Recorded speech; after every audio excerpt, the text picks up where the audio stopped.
No, I You look literally, because I look like I just rolled out of bed. No, I think your hair looks good, actually. Really? It looks like So really curly. with like the crimp and curl, the thing is, it looks the best on day 2. So when you first do it, like It looks it's a little wild. much. And Yeah. I Wait, think that's did you the do it today? stage.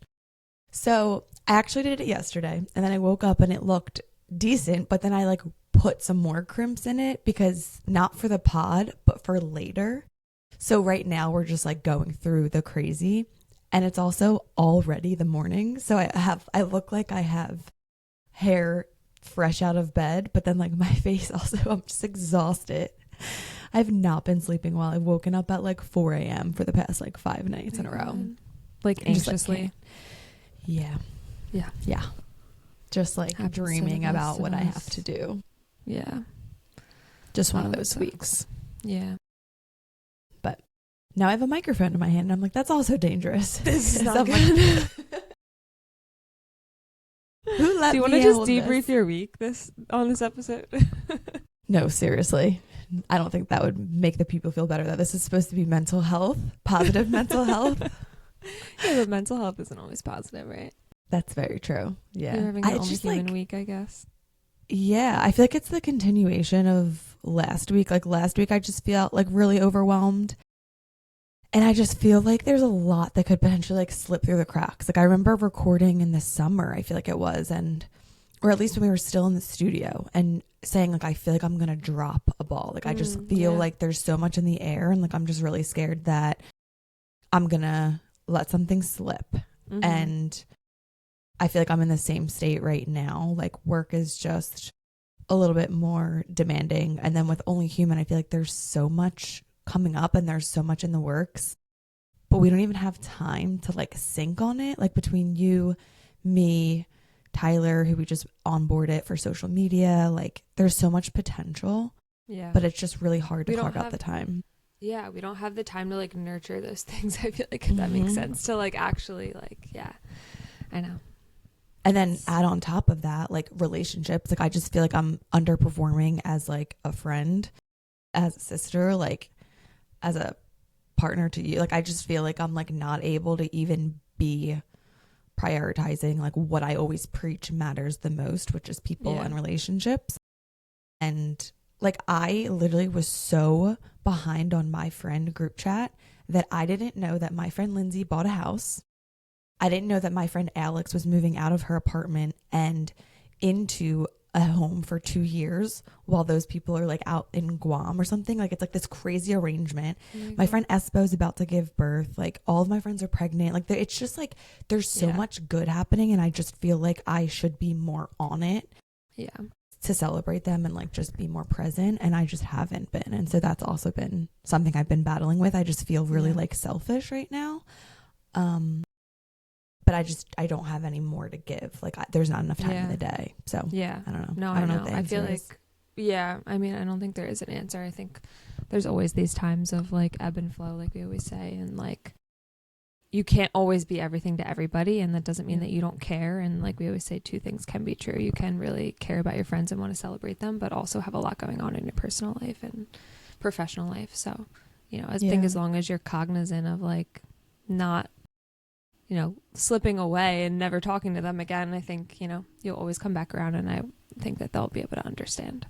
Yeah, that's good advice. I do feel like I just need to make sure I'm like communicating so that I allow them to meet me where I'm at. But then because nobody can support you if you don't let them in on like what's going on, you know, like, or there's room for more like assumption of like, oh, Carly doesn't want to talk to us anymore or doesn't care. But like just a simple check-in. I think that's like what gets overwhelming sometimes. It feels like there's so much to say, but just being like, hey guys, I'm here, I'm alive, I love you, but like I'm going through it, and just like, you know.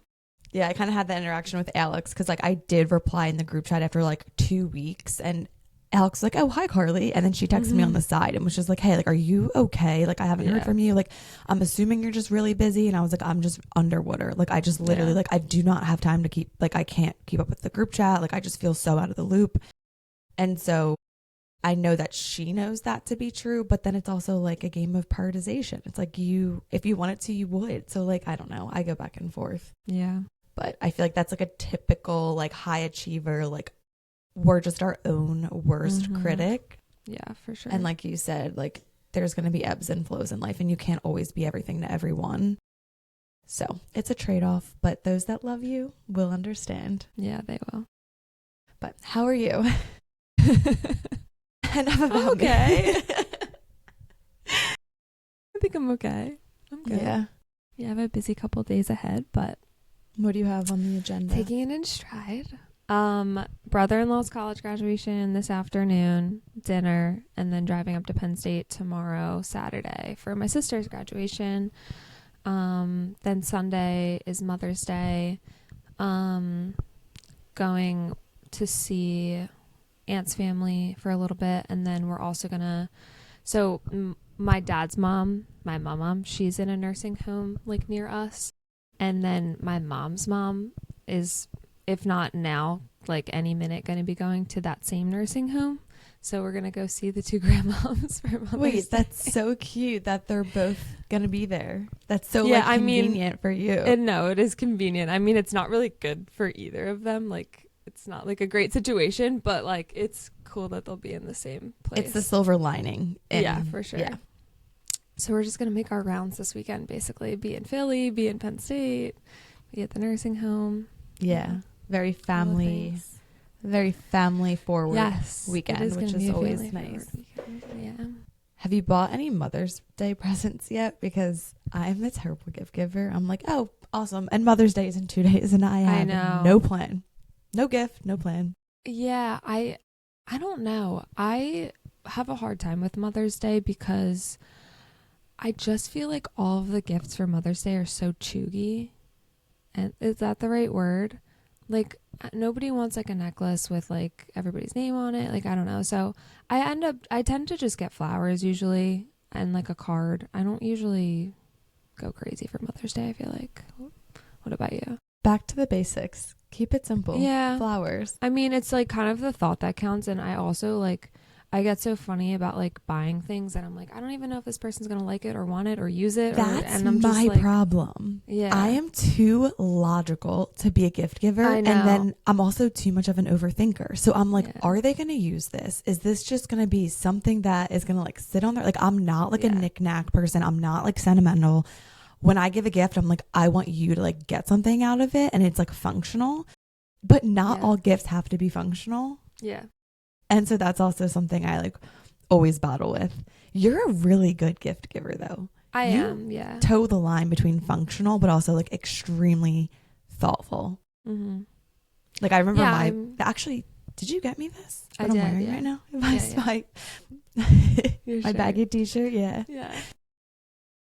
I feel like that's a good like, I mean, I don't know. Sometimes I like if I'm feeling inspired, but I think like birthdays are usually more my jam. Mm-hmm. Like even Christmas, I have a hard time. Like, I don't know. I think it's because birthdays are a little bit more of like an individual celebration or like holiday, and you know your people. Like you are such an intentional like listener and like friend, partner, daughter, like all the above. So I think other gifts like Mother's Day gifts that are like more quote unquote generic, where there's like a typical gift to get for Mother's Day, whereas your jam is like, no, I like know what to give you. Yeah. True. Okay, I just realized this is probably the longest intro ever, and this is about to be the hardest the hardest pivot. Turning around. And today's topic is social anxiety, which is been so gift giving. random. It should have been. And give a lesson on gift giving. I was gonna say, well, I need a lesson, so it would just be you talking the whole time. Okay, I don't even know how we came up with social anxiety. You came up with it. So I did because I feel like, well, okay, for me, social anxiety and intrusive thoughts go hand in hand. So I asked Jess, I was like, do you battle with intrusive thoughts? Because we haven't ever really like talked about it. And you were like, I don't know. And I don't really like know the difference. And I'm like, for me, I think, and I'll explain kind of like how it shows up, but I do think it's a little bit of like a timely conversation because throughout summer, I feel like it's just a more social season. And I do think it's more common than we realize, especially in this day and age. So I think this conversation can help people because I feel like I see two things at play that are probably making social anxiety more prevalent. First of them being COVID. I feel like we've all forgotten how to like just seamlessly interact after that like hiatus of interaction. Mm-hmm. And secondly, I feel like with technology, like we're so used to communicating digitally, whether that be for work or leveraging calls or text, like it's not frequent that we're like in person. Mm-hmm. So I do think when we are stepping into these social situations, whether it's one-on-one or like bigger social gatherings, it's a little bit overwhelming and anxiety inducing for people where it didn't used to be that way. Yeah, it's so funny. Like I can't even really remember like before COVID, like what things were like. And I think like sometimes I feel like blaming things on COVID is kind of like silly, but I do think that it made us all really turn inwards. And like I think I had a different experience with COVID because I lived in a house with 8 people and a dog, and all my family was still working. Both of my parents and me were, I wasn't a nurse at the time, but I was working in an ER as a tech. And so like we were all still working, like, and so it didn't really, I wasn't like lacking social interaction. Like I was interacting with my family all the time, and like 8 people is like plenty of people to like feel like you're interacting with different people. So I don't know. I think I had like a very different experience than like some people that were literally isolated to like themselves or them and their partner or whatever it was. So yeah, but like I can't really remember a time like to say like what was it like before COVID. I don't know. Can you like attest to that at all? What were you doing during COVID? You came home from New York. Yeah, I was in New York previously, and I was working on a trading floor. So I feel like that's like peak social interaction because you're literally surrounded by people. But it's funny because I actually had social anxiety while I was working in finance. So I think this is always something I've battled with. And I mean, I guess it's like, is it just social anxiety or is it anxiety? Like I just remember really, really deeply caring. And I think this is actually getting to the root of what social anxiety stems from. I really deeply cared like how my colleagues felt about me and if they liked me and if they thought I was cool or witty, because they all were. Like I kind of worked on a desk where it was more of like a sales forward role and like a relationship business. And so everybody had like really good personalities and just like fun with each other. It was a family. Yeah. So graduating college and being like the new kid on the block, you're kind of just thrown into the fire. And you're surrounded by all these big personalities. So you feel like you like need to keep up or like keep pace. Yeah. And so I just remember for the first time ever, just really not feeling comfortable like in my body. And like, I think that just stemmed from like, again, this deep desire to like be liked or accepted from this group of people. And I almost like clammed up as a result. Like I couldn't relax and be myself. I couldn't think of like funny, witty things. Like I couldn't just because be you are me. that way naturally, but because the pressure is on, it's like you can't just be yourself. Yeah. And because I'm such an overthinker, like I was overthinking like every interaction, and so I was like a weirdo. So I feel like I definitely experienced social anxiety even before COVID, but then obviously COVID hit, and then I came home for a bit and was just like around my family. So I don't know if it impacted me, but I do think it probably impacted like the younger generation who are just like more impressionable and like in those formative years of learning how to socialize. I think that's like really difficult for younger kids. Yeah, no, I totally agree. And then like with the learning online and then like the delving into electronics, like I think COVID definitely worsened that for like younger kids because there wasn't much to do. You can only entertain them so much going outside or doing this or whatever. And it's like, I think they just naturally, and then like parents were working from home and then the kids were left to their own devices. And so I just feel like, yeah, it definitely, especially the younger, what are they called? Gen Z. Yeah. And younger. What the heck is going to be after Gen Z? Something is after Gen Z, but I don't know the name of it. Is it Alpha? Are we starting over? Like at the alphabet? I have no idea. I have no clue. I would look it up, but I just don't feel like it. You're like, you can to be frank. She's honest, at least. If I'm nothing else. I think it's interesting, though, to explore the difference between somebody being socially anxious or somebody being introverted, because I think two things can be true at once, but I also think that people can confuse the two. Like, somebody can be extroverted, but the quietest person in a room because they're anxious when they're like uncomfortable and around a lot of people, and like vice versa. I don't know. Do you think it goes hand in hand?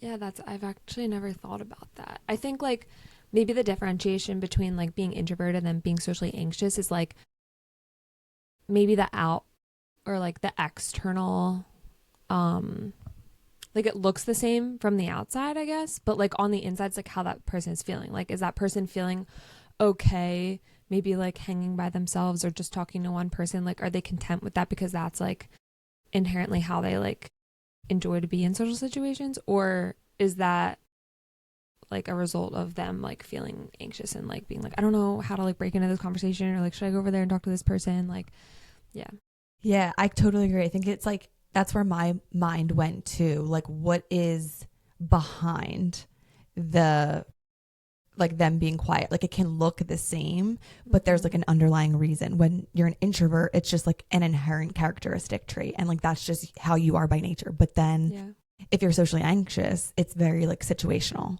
and dependent on what you're comfortable with, and maybe your tendency to like put a lot of pressure on yourself, or be a people pleaser, or like have this deep desire to be liked. Like, I just think there's like different things behind it, but it manifests in a similar way. So you can be both, but I also think that's not always like a 1-for-1. Yeah, no, that makes a lot of sense. As you're like talking, I'm kind of thinking about myself and how like I interact in like different situations, like with different groups of people. Like, I feel like depending on how comfortable I am with that group is like, I mean, obviously, but like I definitely see that in myself too. Well, do you identify as like a classic introvert? Like, what do you categorize yourself as? No, I don't think so. I feel like I'm just in the middle. Like, I'm not an extrovert, but I'm also not an introvert. Like, I don't know. What's the middle? Is there a word for them? Just a normal person? Just a normal ass person. Just a normal person. Well, I don't think that, you have to be either, right? So I'm an extroverted introvert. Like, I know that about myself. Like, to my core, I am an introvert because I get energy back from being alone. I like very much value my alone time, and people drain me for sure. However, I would say like I know how to turn it on, and I do, but I also very much enjoy interaction and being around people, but it's just like not my natural inclination. People always think I'm super extroverted because I talk mood, a lot, I guess. Yeah, in small doses, I can handle it. But I'm not somebody that like my cup isn't filled by like being surrounded by people. Right, that makes sense. Yeah, I mean, I guess I could call myself that too. I don't know if I like being alone, but I definitely don't like. I guess it's also draining when like you have to kind of feel like you have to put on a show or entertain people. Like, I think there's a huge difference. Like, I can hang out with people that I'm super, super comfortable with and not be drained from that because I don't feel like I'm trying to match energy or be a certain type of way or whatever it is. And so I feel like, every situation is so different because like sometimes that does energize me, but sometimes it drains me depending on like who it is. It's so funny because like maybe I am a little bit more introverted because extremely extroverted people make me very uncomfortable. Like, very, like, they put me in my shell. And it's funny because you would think that like an overly extroverted person would naturally make you feel more comfortable, so then you would be like a little bit more extroverted because you could take like a back seat. Yes, but they like overwhelm the shit out of me. Like, there was like we were doing like an apartment tour. This was like in the fall in Florida, and the tour or like the property manager or whatever, he was so extroverted, and like I literally was just like sitting, like I like didn't even know what to do with myself. I'm like, I like don't know how to interact with you. So explain what he was doing. Like, when you're saying extremely extroverted, like, what were the characteristics? Well, like always filling the silence, number one. Just like talk, like just like question after question. Oh, do you guys like to do this? What kind of restaurants do you like? Do that? Like just hyper and like just talking at like a mile a minute. Like I'm like, oh my gosh. So it High sounds a energy, little bit like, and like, just happy. Like how dare he? like literally just like a bubbly, like I'm just like, I need you to have like an off button. Like, you know. Yes. I don't So know. I was going to say that sounds more like overstimulating for you. And I'm kind of the same way. Like people kind of tire me out when it's a little bit too much energy. And I always joke, and I feel like you're the same way. We're both like cats. Like you have to approach with caution sometimes because I will get scared away depending on my mental I state. don't feel that about you at all. Like we just talked to someone recently that we both talked to, and afterwards I was like, that was like I'm my head spinning, like that was exhausting, and like you handled it so well, like out on the outside, I guess. I don't know. Well, okay, so here's the thing. I think I can acknowledge what's going on, but I think I can match energy really well. Yeah, like And I so, can't like, do that. If I you're can't on match that 100, energy. I'll step up to 100, like Yeah. for sure. Mm-hmm. But it doesn't take away from the fact that I'm like clocking it and being Yeah. like, woo, I'm white. Yeah. And also I'm like a control freak. And so I feel like I'm also just like, wait, like I kind of try to like get people back on track sometimes. Well, with that conversation specifically, I know what you mean. But Yeah. the part about feeling silence though, and this like does even have to do anything with social anxiety anymore, but like we always talk about the importance of like allowing there to be pauses in conversations. And it's like, why are people so uncomfy with that? Like, again, I think that probably stems from them feeling like it's like their duty, or like, actually, now that I'm talking about it out loud, that's probably exactly what social anxiety is. It's like feeling like you have a responsibility to make everyone around you comfortable. Hence, people are more prone to feel silence. And I also think that's why sometimes people feel socially anxious going into social gatherings, because either they feel like they have that responsibility, or they need to like show up a certain way because they're being judged by like the people around them, and they want to like come off and like put their best foot forward, you know? Yeah. I think like it can go both ways though, because like when I'm socially anxious, I'm quiet because I'm like, I don't know what to say, or I'm worried about what to say. So like probably just because I'm inherently like a little bit more of a quiet person, like I'm not filling that space. That's also one thing that I just like, outside of just social anxiety, like I hate when people fill the space. I personally think that like people just can't sit in their own thoughts for long enough. Like it's like starting to get quiet in their head, and they're like, okay, how can I distract myself? Like that's my like core level of like people filling the space. But yeah, so like I don't do that when I'm socially anxious. So I think there is like, just depending on like your inherent like qualities of who you are as a person. That is But true. I can definitely see some people like not knowing what to do with themselves, so they just talk. Yes. And I think everybody's naturally, again, an overshare or an undershare. So for you, when you get socially anxious, you get more quiet. I think for me, when I get socially anxious, I talk more and I overshare. And that's like my inherent fear. Like when I go into a social gathering or like a high pressure situation or environment, like I am nervous that I'm going to either like stutter, but like honestly word vomit and like say things that come out of my mouth, and I'm just like, what am I even talking about? And like, who is the person that just said that? Like I feel like I don't have control, which is a scary feeling. And I've been in social situations before where things are coming out of my mouth and I'm like criticizing them in the back of my head while it's happening, but I can't stop it. Yeah. And as a control freak, that frightens the hell out of me. And then do you get like the scaries after you get home or the next day, like thinking about it? Like, do you ruminate in it, or does it kind of just end there? So honestly, I think I'm really good at acknowledgement. And so if I am in the moment and I like mess up my words, or I say something stupid or inappropriate or whatever, like I do feel like I try to acknowledge it in the moment to avoid ruminating on it later. I would rather just call it out and just be like, actually, what am I talking about right now? Or like, sorry, I am so sorry. Like I am so tired. I don't even know what's coming out of my mouth. Like, I'm a weirdo. But honestly, it's like also been a thought when we like go on the news or when we're public speaking, like that's one of the reasons why I get really nervous. And like we have a big like news segment coming up this week. And when I'm nervous before going out there, that's what I'm nervous about. It's saying something stupid because my mind just chooses to like go blank and then I just can't control what happens next. Yeah. Well, I think like, yeah, I mean, you probably have like examples of history repeating itself, but I feel like looking back on the things that we have done already and being like, no, I felt like I wasn't going to be able to control myself, or not control myself, but like I thought my mind was going to go blank. It is like sometimes it didn't, intrusive. And I was really eloquent and well spoken, and so I can definitely do that again. Like I don't have to feel crazy about it, but it is true because it's such a mind game. And like truthfully, I've always been a little bit of a head case, like even in athletics. Like I think I probably mentioned this in some capacity on the podcast before, but like I would miss layups or like miss foul shots or like things that are supposed to be like a drop in the bucket.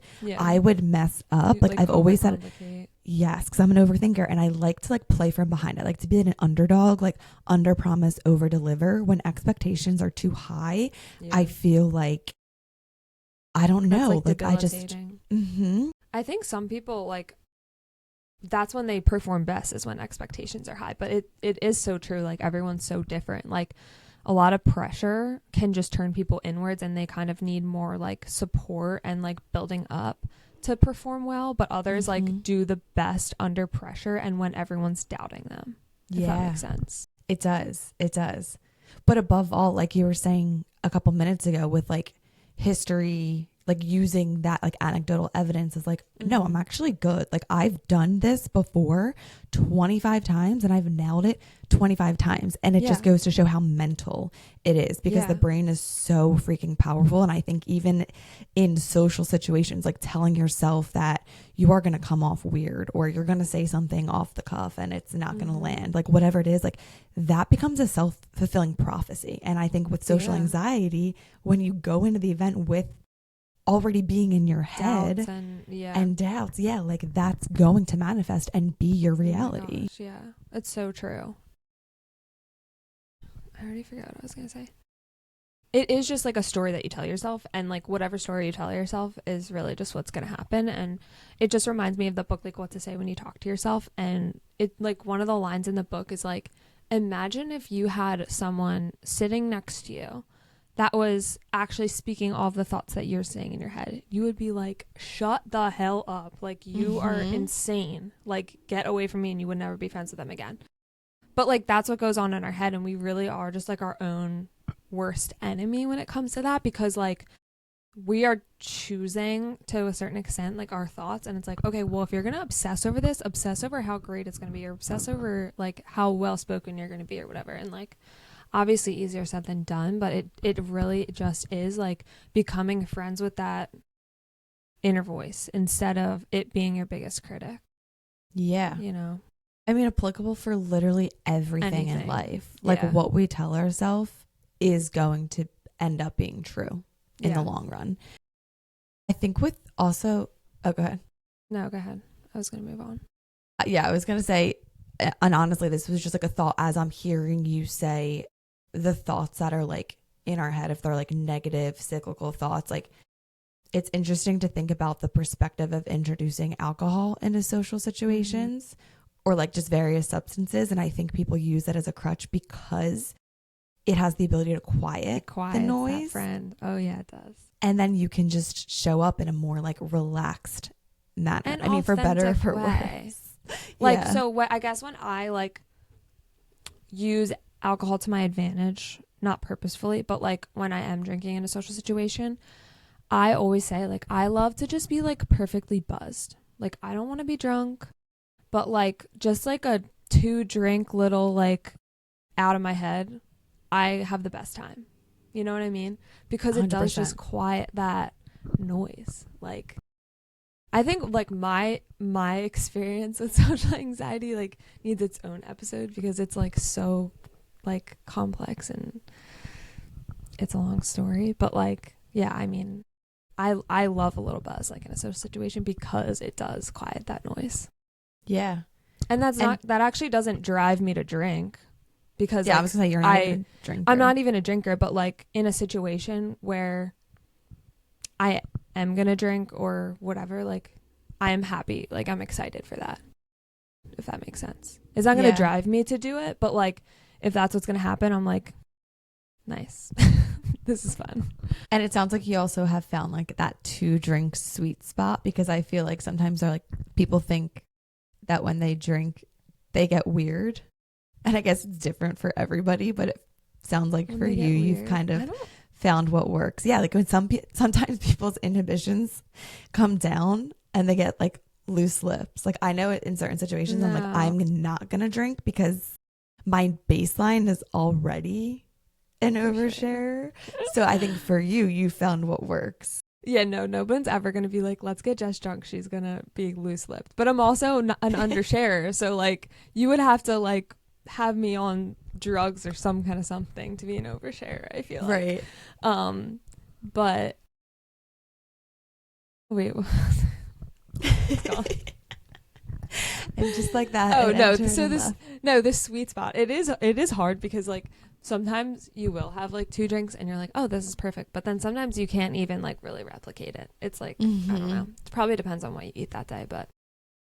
True. Very true. There's so many factors. And you're like, how did that go like, so differently than last time? Yeah. But yeah, like seriously and that's what I say about my wedding. So funnily enough, so I had a destination wedding in Punta Cana. We had 80 people there and it was just like all really close family and friends. And it's 80 people, so it's still a lot. But so Haley, a good friend of ours that you know, I was talking to her about the wedding afterwards, like a couple months after, and she was like, I said something about like how it was the happiest time of my life, like I like had so much fun, and she was like, yeah, I really felt like you did, like, and I don't know what she said, but she said something along the lines of like thinking that I was like drunk the whole time, but not in like a bad way, like because I was actually so kind of like different than my baseline, and so she thought that I was like just like loose because I was drunk, but like really I was just like so happy and fulfilled. And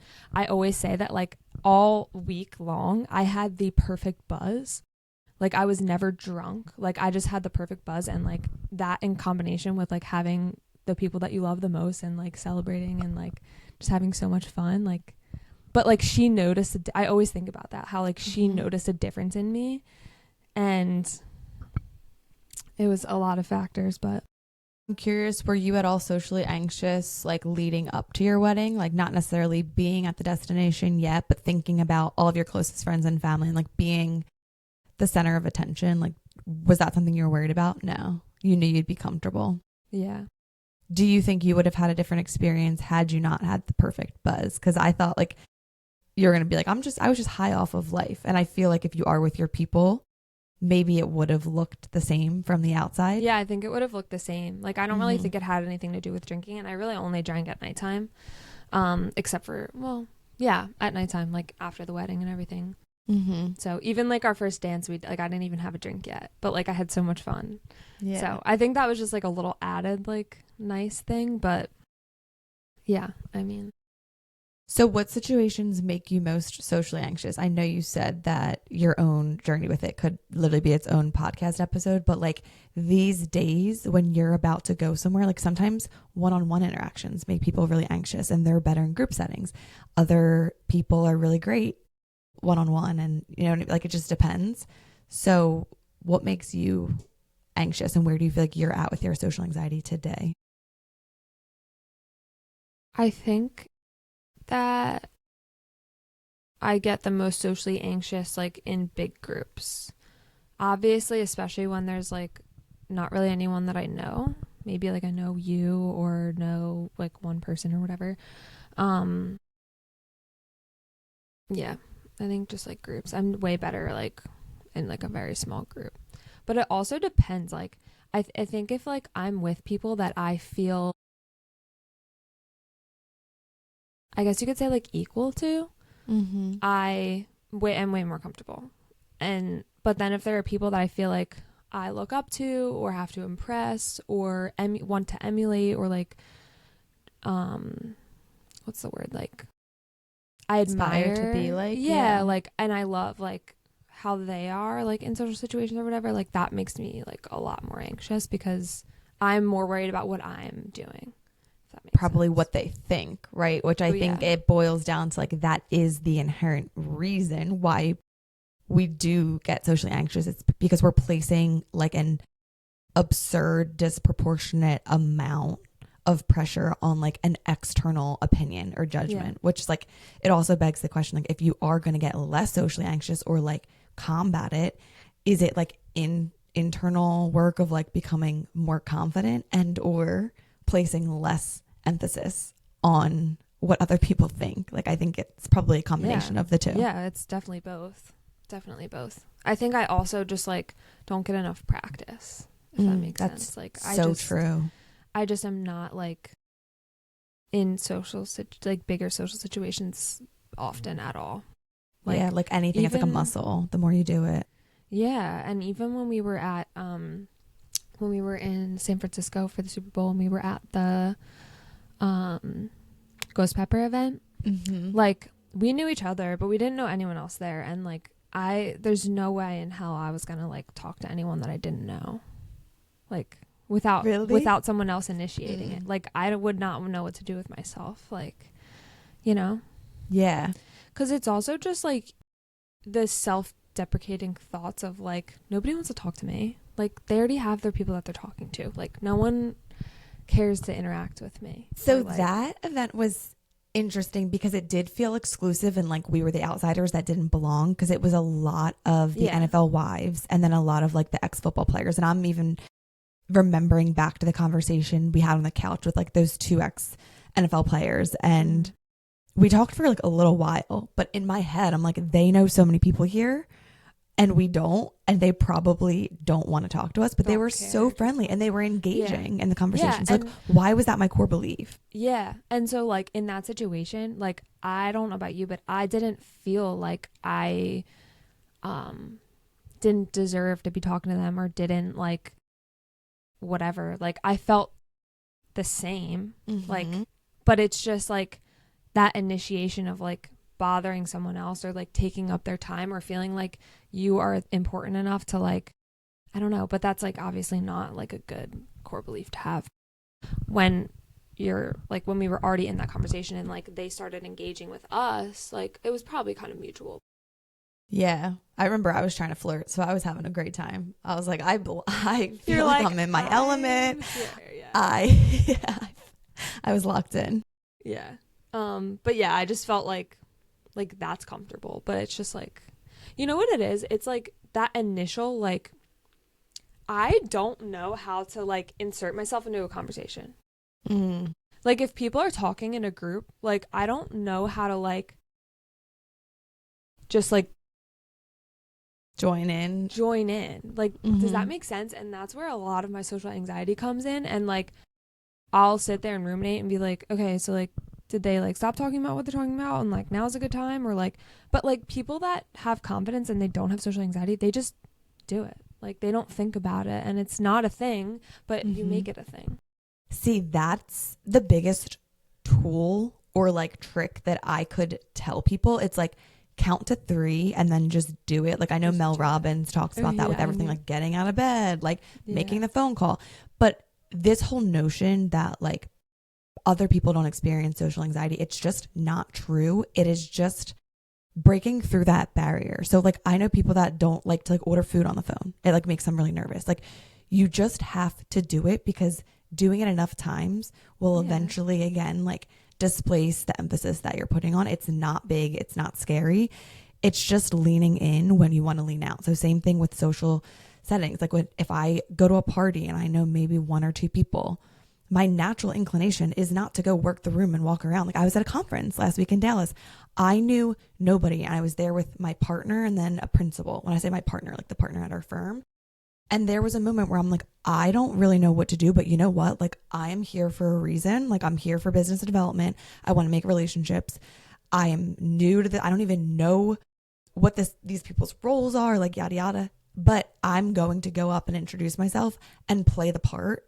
And when you play the part, you become the part. And I left with so many connections. Like my partner was impressed. Like you just have to do instead of acting on how you feel. Yeah, it's so true. Because we're all That's going like relatable to so many things. Like getting up in the morning, like it's not about how you feel, just do it. Yeah. And like people don't have a leg up like you think they do. It's just they might have a little bit more willingness to like push through it. Yeah. But that would probably be my biggest piece of advice. Yeah. It's like don't think like you're unique and going through something alone. Which is like kind of like a little bit selfish, right? To think, and that's like we are so self-centered. Like we think that like we have unique experiences and we have unique feelings, but like if you zoom out for a second, like it's not all about ourselves, and like other people are also feeling like this. So like I feel like if we can just get out of our own heads and just be like, I am not unique in the fact that like I feel like this, and I think obviously that's like what our platform is about, but like also just remembering that like the world doesn't revolve around us. Like our world does, but the world doesn't. And so everyone's world revolves around themselves. So like that person that you're afraid to go up to, like they might be in their own head about something, like, you know? Yes, 1,000,000%. And we always walk into a room and think everybody's eyes are on us and they're like, and it's not criticizing. They're worried about their own outfit or their own, what they just said. Like, yeah, it is the truth. We just need to remember it. I feel like that's a good place to land. Right on time, 41 minutes. Yay. And we both have an only human moment today. We do. So, mine slapped me in the face this morning, like at 8:15. So I was ready to go. Perfect. Do you want to go first? Yeah, I'm a little nervous. The notes say, don't tell my in-laws. So I'm a little nervous for you. Okay. So I'm laughing before I even know what it is. I know. And stepdad runs like a little bit of a tight ship around here. Like things are in their place, they're clean, they're whatever. So like it's a big joke that like the other day I was cutting a watermelon and like a watermelon fell onto the floor and like bounced a couple times and now there's watermelon juice on the floor. And like he left, but Aunt was like, uh-oh. Like my aunt was like, uh-oh. Like his stepdad's name's Aunt too, so I'm like clarifying. But so it's like a, you know, like you don't make a mess there. You like, it's a big deal. So so this morning I was carrying my coffee and my big, your eyes got wide. My full coffee mug and my big smoothie, protein shake smoothie. And I was walking up the steps and don't you know I fall up the steps. I am praying to God they have hardwood. Nope, carpet. So my coffee. Oh. And it was like a double fall. So it was like the original slip and then like fall. Double fall and double drink. Double drink. And coffee they both spilled. And smoothie. All over. Oh my God. What color was the smoothie? Pink. It's like a beige carpet. So like immediately I literally was like, oh my God. Thankfully, I don't think he because his stepdad was home. Aunt wasn't home. He literally would have killed me. I didn't even tell him yet. But I don't think he knows that I spilled it because I cleaned it up really quick. But it's still wet. Like I have to like go back and like clean it again. You got the stain out though? Yeah. Like I got it up right away. Like it was so wet. So would you use like water?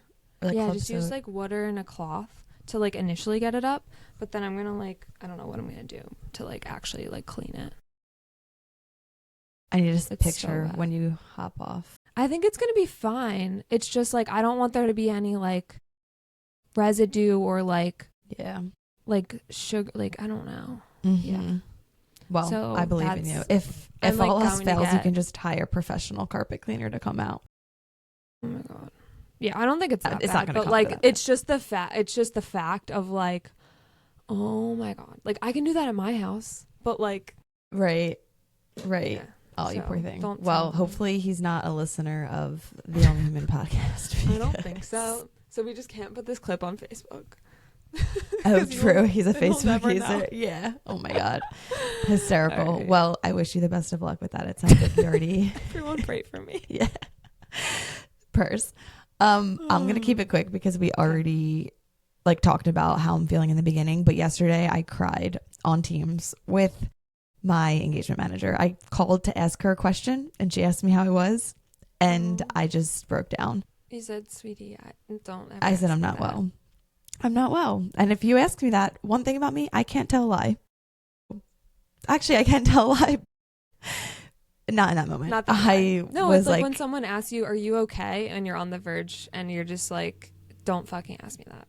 yeah, it was like Sounds 5 right. p.m. We had to get a deck over. I just had felt like I was just underperforming all day. And I was just like, I've just had it. And I think it was a culmination of just everything. Yeah. And she was lovely. And she really talked me off the ledge, which I needed in the moment. But yeah, I mean, I guess it's better than crying in like a physical office. But I'd rather just not cry in a work environment at all. Yeah. No, I get that. But it is what it is. Well, at least it wasn't like a boy, right? Yeah, They would I've be done like, that too. I don't know what No, to do. they're actually like, I feel like they also are so comforting because they hate when girls cry. Yeah, it like makes them really scared, like uncomfortable, and like they're like, Exactly. don't know what to do. Yeah. Exactly. Maybe we should cry more often. We should. We absolutely should. I don't cry enough. I don't know about you. I'm not a crier. So when I do, I'm like, it was Yeah, it was much needed. needed. Yeah. Maybe I should make that part of my regular routine. Maintenance. Prevention instead of intervention. Watch a sad video. Yeah. I could watch like a military coming home video and like instant waterworks. Like I could probably make myself cry pretty easily. Those get me too. Yeah. But all right. Well, happy Friday. This will be Happy coming out in a few Monday, days. Yeah, I know. I Happy will Friday say, to like, us. Shout out if you're listening to this on Tuesday, tomorrow or Monday, Wednesday morning. We want you to get up really early, 7:30 a.m. segment on Fox 29. Hey. Make sure you tune in. We're really excited. Tune in, see if we have any intrusive thoughts on air. saying Yeah, seriously. Out oh of my pocket gosh. shit that I'm going to want to take back after it's broadcasted on live television. Producer is going to listen to this episode and be like, maybe we shouldn't have them on Wednesday. We don't know what they're going to say. No. I'm just kidding. Oh my gosh. That's the thing of we do things together and like you are my security blanket. Like I couldn't imagine doing anything alone. Yeah, like alone, I love sure. doing things alongside you for so many reasons, but one of them is just because we feel really comfortable and I feel like Yeah. we've got each other no matter what. Oh my God, and I yeah, know we're that. so good at like picking up the pieces. So Exactly. yeah, we got it. Pep talk. Always. All right. Thank Happy guys for Friday. Have a good rest listening. of your day. Bye. Thanks. Bye.